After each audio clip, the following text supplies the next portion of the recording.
Hey everybody, it's Julie for EllenHutson.com. Welcome to Hello Monday. Today I'm going to be giving you a sneak peek of an upcoming stamp set called Happy Haunting. There's also another set that has all these really fun Halloween greetings to go with.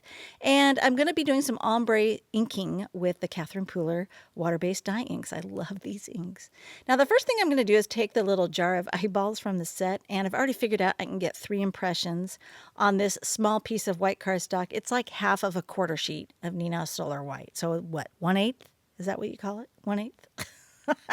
Anyway, it's stationed here in the platform of the Mini Misty, and I'm going to ink up my outline images with Hero Art's soft granite ink. And I love this gray ink because it's neutral. It's neither warm nor cool, so it'll work with everything else I'm going to be doing here.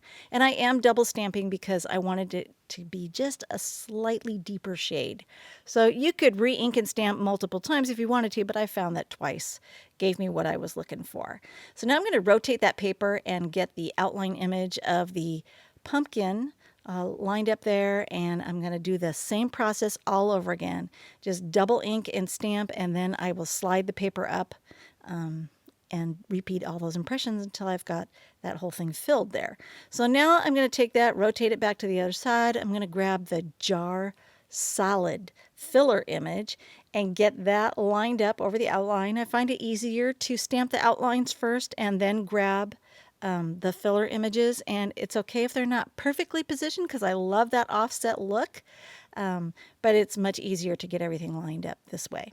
I'm going to ink up first with It's a Girl, which is a soft pink, and then I'm not going to clean the stamp after I make that first impression with the solid image. I'm going to grab Party Dress, which is a deeper pink color, and I'm going to ink the lower 2/3 of that image and then grab this really fun teardrop rounded dauber blender thing. And I can't remember who makes it, but I'll have it down in the description.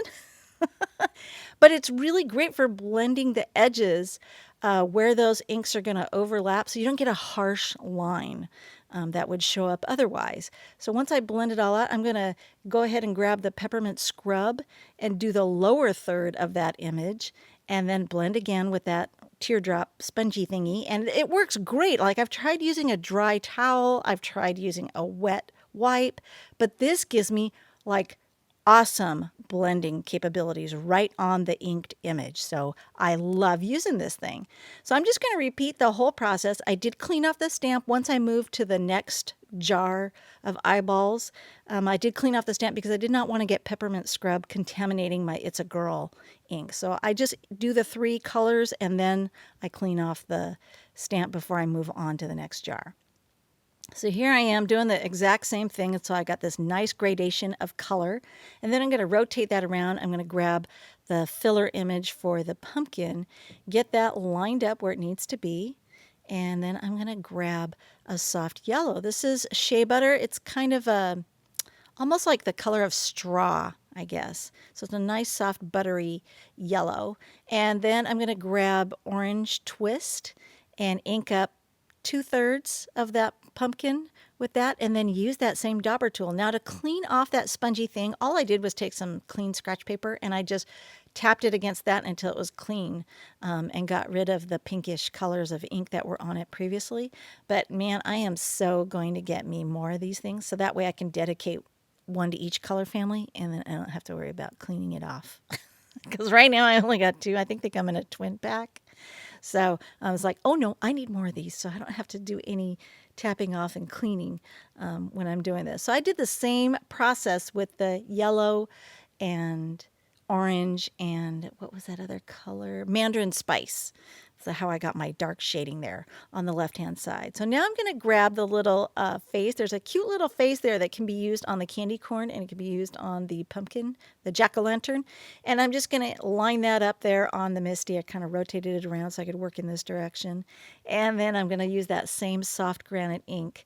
And I will stamp the face twice and just shift the paper each time I move on to the next pumpkin. So now I wanted to create a background piece. I'm going to grab the It's a Girl and an upcoming stamp set called, well, it's a large background stamp. It's called Rustic Wood Grain, and I love it because it works great for just getting it. It's kind of a chunkier wood grain look, and I love it because it's very rustic, very rugged and rustic. So this is the way I like to work with background stamps, and I just use some scratch paper after I've got it all inked and lay the cardstock face down onto it, and then I can lift it up with tweezers, no smearing.